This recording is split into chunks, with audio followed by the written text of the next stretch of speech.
Hello everyone, I welcome you again on this पराक्रम series. सो जैसा कि हम लोग जानते हैं कि एमसीक्यू फॉर्मेट में हम लोग पराक्रम सीरीज़ के थ्रू रिटेल बैंकिंग और वेल्थ मैनेजमेंट के सिलेबस को कवर अप करने की कोशिश कर रहे हैं। सो आज के इस सेशन में हम लोग बात करेंगे applicability of retail banking concepts part 4 के बारे में।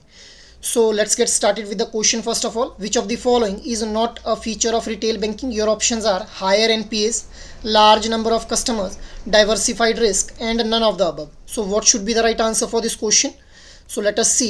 Option A should be the right answer for this question. अब ये जो क्वेश्चन है ये आप लोगों का इसी चैप्टर में से फ्रेम किया गया है from the difference between wholesale and retail banking. But before that हम लोग जो हैं वो टेक्नोलॉजी मॉडल्स के बारे में बात कर लेते हैं। सो देखिए, आज की डेट में अगर देखा जाए so technology is the backbone of the banking. अब अलग अलग स्ट्रेटेजीज हम लोगों ने देखी थी, in house model, outsource model, private, partially in house and partially outsource model.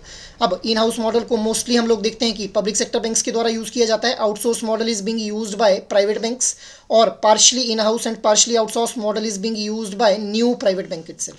अब अगर हम टेक्नोलॉजी की जर्नी की बात करें सो न्यू प्राइवेट बैंक्स जो थे उन्होंने टेक्नोलॉजी को, उनकी टेक्नोलॉजिकल एडॉप्शन की अगर जर्नी को हम लोग समझें so they started with a single server environment. मतलब उन्होंने जब स्टार्ट किए अपने ऑपरेशंस तो उसी टाइम से उनका जो डेटा था वो सेंट्रलाइज्ड फॉर्म के अंदर एक सिंगल सर्वर के ऊपर स्टोर हो रहा था।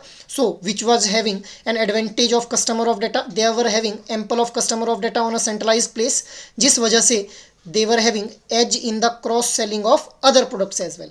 अब अगर हम लोग पब्लिक सेक्टर बैंक्स की टेक्नोलॉजिकल एडॉप्शन की जर्नी को समझें so they started from a stand alone automated ledger posting machines.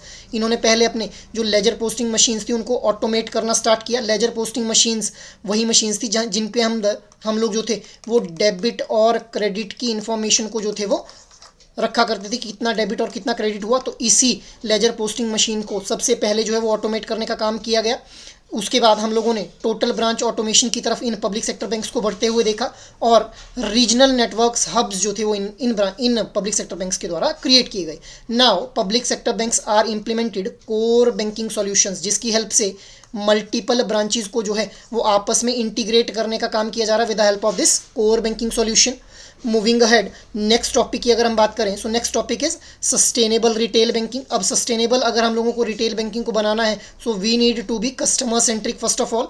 और कस्टमर सेंट्रिक कैसे हुआ जा सकता है? By providing effective access to the customers through digital banking. अब कस्टमर्स के चेंजिंग बिहेवियर की वजह से हम लोग जो हैं वो कस्टमर्स को अगर डिजिटल मीन्स के थ्रू उनकी प्रोडक्ट या सर्विसेज को प्रोवाइड करवाएंगे so they will be feeling more satisfied. इसके अलावा banks need to act as a super market with self directed customers. Super market का मतलब कि एक ही प्लेटफॉर्म के ऊपर मल्टीपल प्रोडक्ट और सर्विसेज को एक्सेस प्रोवाइड करवाना कस्टमर्स को, और without any kind of human interference. वो मतलब खुद ही अपने आप उन प्रोडक्ट और सर्विसेज को अवेल कर पाए। सो इस तरह से कस्टमर सेंट्रिसिटी को अचीव किया जा सकता है। Next way to achieve the sustainability in retail banking is focusing on the value chain. अब वैल्यू चेन पे कैसे फोकस किया जा सकता है? Focusing on the specific products और efficient in delivery B2B solutions. अब B2B सॉल्यूशंस को जो है वो एफिशिएंट और इफेक्टिव वे के अंदर डिलीवर किया जाए as per the required channel by the customer. जिस चैनल के थ्रू एक कस्टमर जो है उन प्रोडक्ट और सर्विसेज को अवेल करना चाहता है उन्हीं चैनल्स के थ्रू उनको जो है वो प्रोवाइड करवाया जाए। सो इस तरह से जो है वो रिटेल बैंकिंग को सस्टेनेबल बनवाया जा सकता है। मूविंग अहेड, अब हम लोग देखते हैं रिटेल और कॉर्पोरेट बैंकिंग के बीच के डिफरेंस को। सो यहीं से आप लोगों का क्वेश्चन फ्रेम किया गया था जो कि हम लोगों ने स्टार्टिंग में देखा। सो टारगेट की अगर मैं बात करूँ so individual customers are the target for the retail banking, और कॉर्पोरेट और होलसेल बैंकिंग के केस में corporate clients are the targeted customer.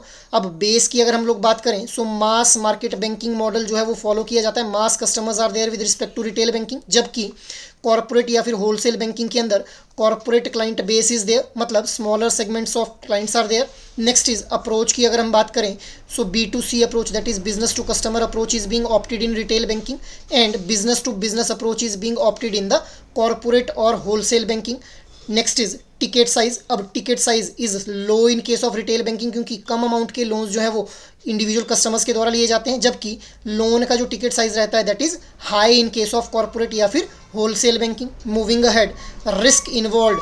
अगर हम रिस्क की बात करें so risk is wide spread in case of retail banking and it is low in quantum, जबकि high risk is involve in case of corporate या फिर wholesale banking. Next is return की हम लोग बात करते हैं so returns are more in case of retail banking and returns are less in comparison to the retail banking in case of corporate banking itself.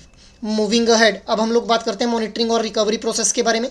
So retail banking के case में this is more laborious in nature, क्योंकि ज़्यादा number of customers को monitor करना tough रहता है और उनसे रिकवरी करना भी मुश्किल रहता है। But in case of corporate और wholesale banking it is less laborious. Next is cost of deposit की अगर हम बात करें, so it is relatively small in case of retail banking, जबकि कॉस्ट ऑफ डिपॉजिट जो है that is relatively high in case of corporate या फिर wholesale banking. Next is non performing assets. So non performing assets are less pronounced in case of retail banking, while in case of corporate or wholesale banking these NPAs are more pronounced. So ये हम लोगों ने difference को समझने की कोशिश की between retail and corporate banking. Now try to answer out this question guys. Which among the following are the main aspects of sustainable retail banking? Customer centricity, value chain focus, targeting all customers simultaneously, and both A and B. So what should be the right answer? Try to answer out in your comment box. और अगर आप लोगों को ये session अच्छे लग रहे हैं तो इन सेशंस को आप लाइक शेयर और सब्सक्राइब कर लें, और अगर आपकी कोई भी क्वेरी है तो you can mail us on hello@edutap.co.in। जय हिंद।